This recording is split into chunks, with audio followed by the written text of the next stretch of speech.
तो दोस्तों शुरू करेंगे 5 सवाल और 10 मार्क्स की गेम को। इस प्रीमिक्स के 10 का दम में आप सबका बहुत ज्यादा स्वागत है। डेट है आज की 7 जनवरी और आज हम करेंगे आईआर का प्रीमिक्स। पहले क्वेश्चंस को नजर मार लेते हैं। पहला सवाल, यहां पे ह्यूमन राइट्स काउंसिल के बारे बात हो रही है। तो 3 स्टेटमेंट्स हैं, पूछा गया है कि कौन सी करेक्ट है। तो पहली स्टेटमेंट कहती है, अभी आप वीडियो देख रहे हैं, पॉज कर सकते हैं और साथ के साथ अपना आंसर नोट डाउन कर सकते हैं।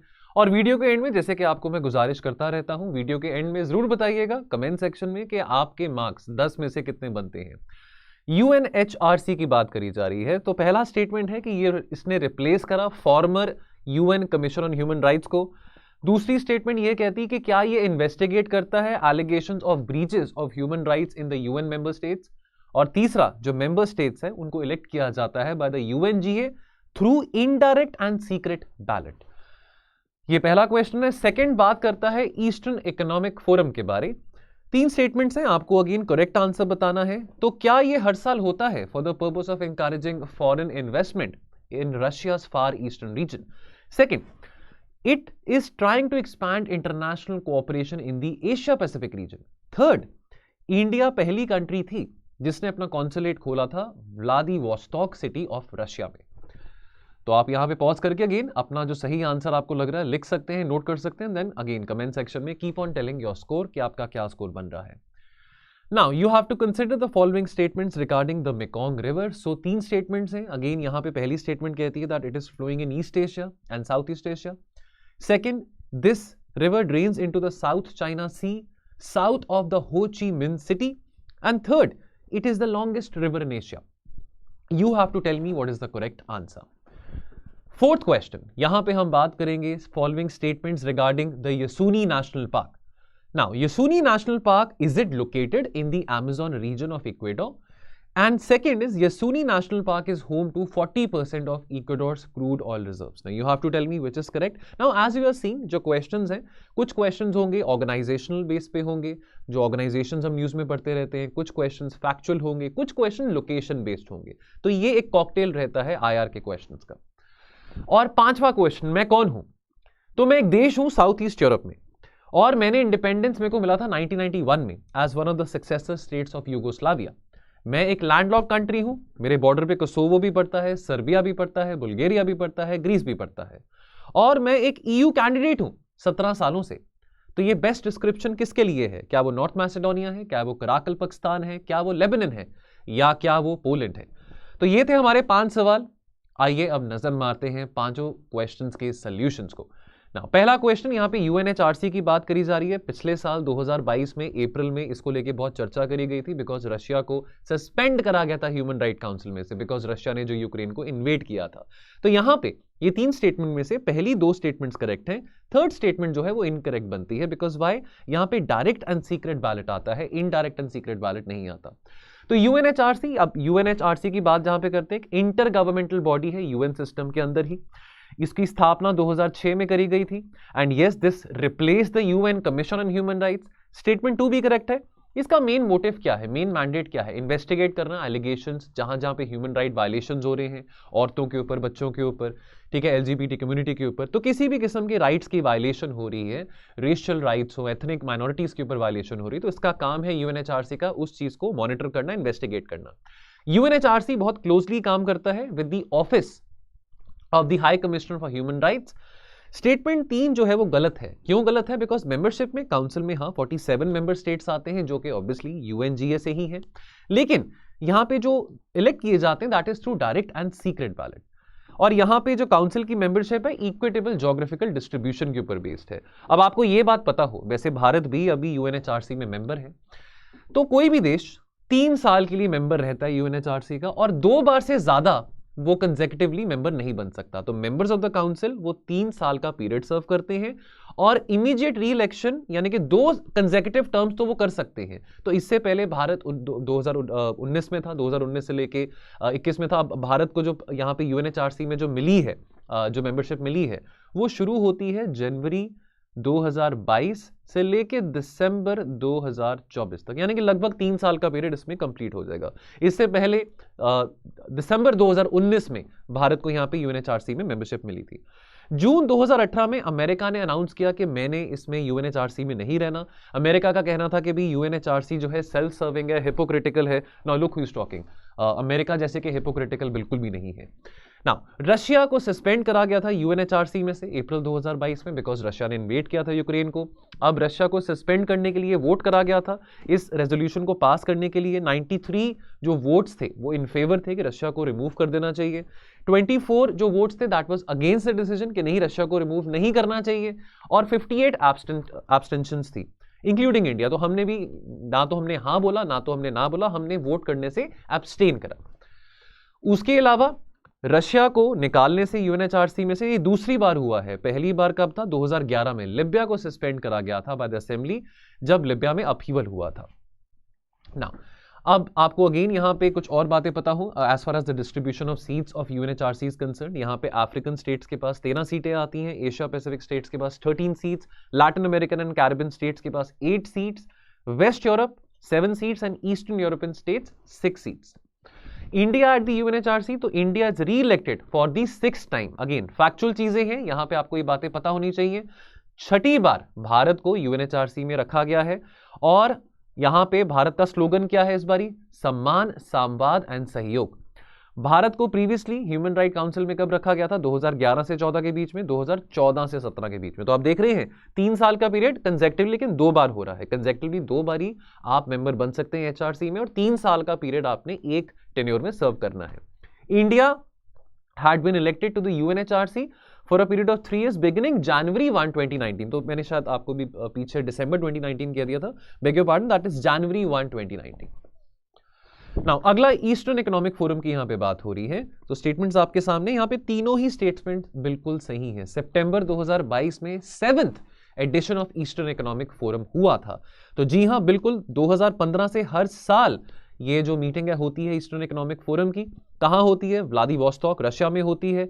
किस लिए होती है? ताकि इन्वेस्टमेंट को इंकरेज किया जा सके रशिया के फार ईस्टर्न रीजन में। और यहां पे बहुत रिच मिनरल वेल्थ है, गैस रिजर्व्स हैं, ऑयल रिजर्व्स हैं। तो रशिया ने 7वां एडिशन ईस्टर्न इकोनॉमिक फोरम का व्लादिवोस्टॉक में सितंबर 2022 में करा था। मोदी जी ने भी पार्टिसिपेट किया था वीडियो कॉन्फ्रेंस के जरिए। ऑब्जेक्टिव क्या है? Economic development of the far east region of Russia, और कैसे इंटरनेशनल कोऑपरेशन को एक्सपैंड किया जा सकता है, खास करके एशिया पैसिफिक रीजन में जो देश हैं वो कैसे अपनी यहाँ पे कोऑपरेशन बढ़ा सकते हैं रशिया के फार ईस्टर्न रीजन में। तो China, south Korea, India, Japan, इनसे बहुत उम्मीद रखी जाती है, ये की प्लेयर्स हैं इस रीजन में। China obviously is the biggest investor in this region. और बिल्कुल सही बात है, इंडिया ने भी बहुत सिग्निफिकेंट इन्वेस्टमेंट्स यहां पे करी है रशिया के फार ईस्टर्न रीजन में, specially in the fields of pharmaceuticals and diamond. India is the leading pharmacy of the world as we all know. और साथ के साथ यहां पे 30 साल हो चुके हैं 2022 में कि भारत ने अपना कॉन्सुलेट बनाया था व्लादिवोस्टॉक में रशिया में। इनफैक्ट भारत पहली कंट्री थी जिसने कॉन्सुलेट इस शहर में खोला था। यहां पे हम मैप देख सकते हैं रशिया के फार ईस्टर्न रीजन का। अब फार ईस्टर्न रीजन के बारे थोड़ी और आपको फैक्चुअल बातें बताना चाहता हूं कि दोनों ओशंस को ये रीजन बॉर्डर करता है, एक तो पैसिफिक ओशन और दूसरा आर्कटिक ओशन। और 5 कंट्रीज को यहां पे ये रीजन बॉर्डर करता है। कौन सी वो 5 कंट्रीज हैं? China, Japan, Mongolia, USA and Democratic People's Republic of Korea. तो far eastern federal district covers more than 1/3 of Russia's territory.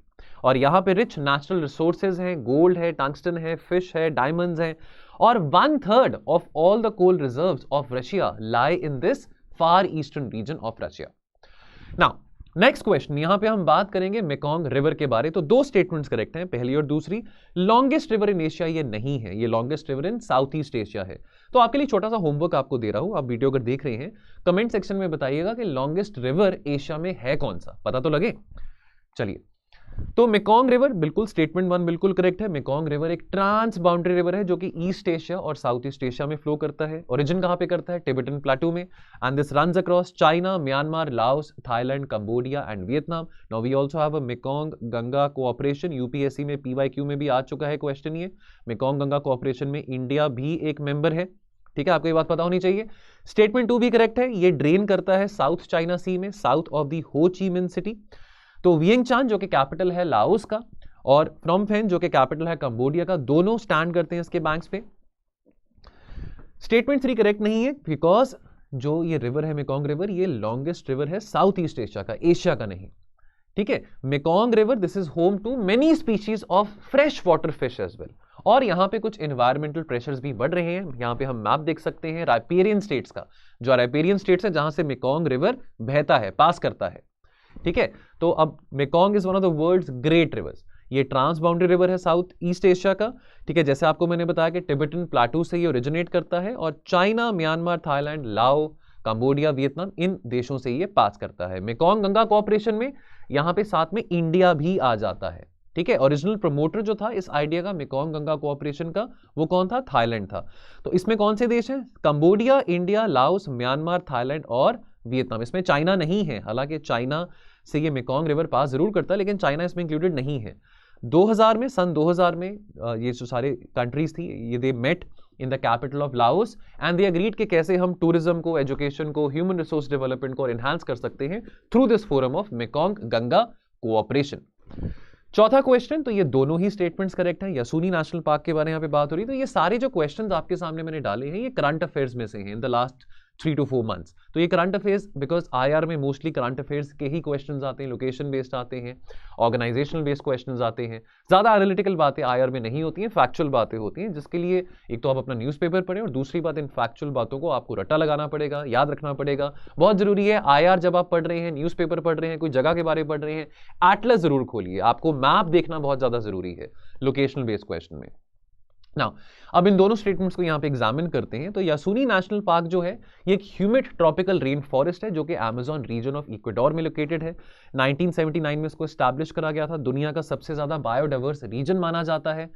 40% Ecuador के जो ऑयल रिजर्व्स हैं वो इस नेशनल पार्क में पाए जाते हैं। तो जाहिर सी बात है कि यहाँ पे काफी इन ऑयल रिजर्व्स को हार्नेस करने के लिए, एक्सप्लॉइट करने के लिए बहुत इन्वेस्टमेंट भी करी जा रही है, जिसके चलते यहाँ के जो लोकल लोग हैं, जो इंडिजिनस कम्युनिटी है, कौन है इंडिजिनस कम्युनिटी? यहाँ की वावरानी पीपल, उनके ऊपर काफी प्रभाव पड़ रहा है, बिकॉज यहाँ की ऑयल वेल्थ को एक्सप्लोर किया जा रहा है, हार्नेस किया जा रहा है।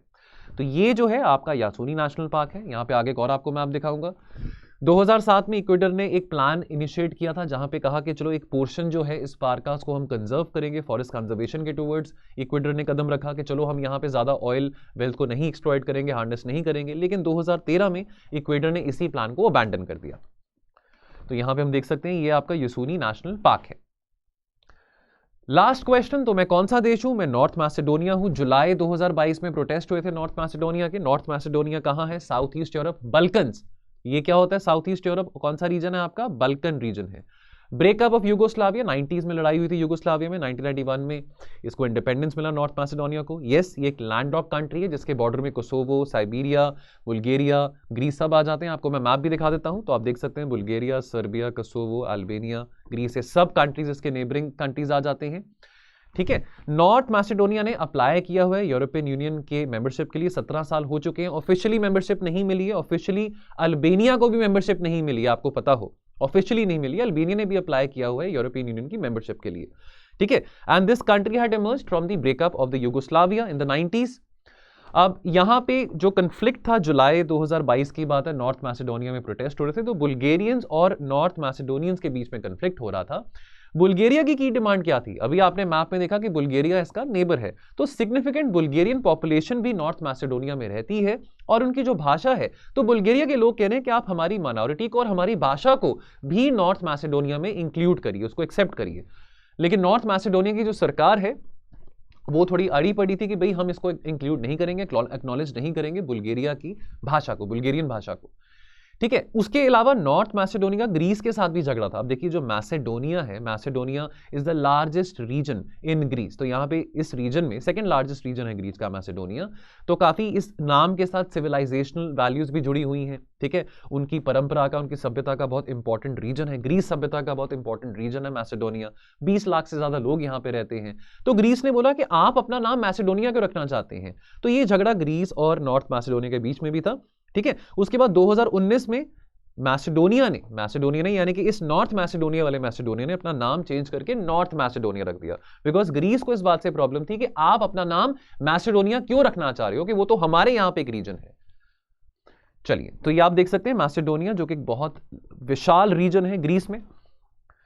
अब बुल्गारिया के कंसर्न क्या थे? जो साइज है बुल्गारियन कम्युनिटी का, यहां पे थोड़ा कंटेस्टेशन का यहां पे मैटर आ जाता है। जो ऑफिशियल डेटा है 2021 सेंसस का, वो ये बताता है कि only 0.2% of the population in North Macedonia is Bulgarian. लेकिन बुल्गारिया इस आंकड़ों को डाउट करता है। बुल्गारिया का कहना है कि लगभग 90,000 से ज्यादा लोग बुल्गारिया के नॉर्थ मैसेडोनिया में रहते हैं। और नॉर्थ मैसेडोनिया की कितनी आबादी है? 20 लाख की आबादी है। तो 20 लाख में से लगभग 90,000 से 1 लाख लोग बुल्गारिया के हैं। इस करके उनको डुअल बुल्गारियन सिटीजनशिप भी मिलनी चाहिए और उनकी भाषा को, उनकी लैंग्वेज को भी एक्नॉलेज करना चाहिए as an official language of North Macedonia. चलिए, सो दोस्तों, ये थे हमारे 5 सवाल और साथ में सॉल्यूशंस। क्या मार्क्स रहे हैं कमेंट सेक्शन में जरूर बताइएगा। जाने से पहले आपके साथ एक एडवर्टाइजमेंट शेयर करना चाहता हूं, वो है हमारे संभव प्रीलिम्स लाइव क्रैश कोर्स के बारे, जो 28 नवंबर 2022 को शुरू हुआ था।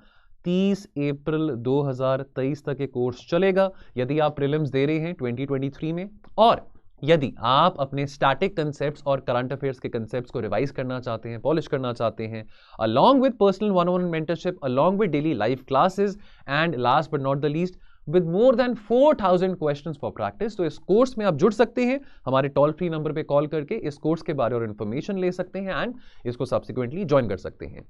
मिलेंगे बहुत जल्द हम अपने अगले वीडियोस में। आप अपना ध्यान रखें और पढ़ते रहें। Thank you so much. जय हिंद।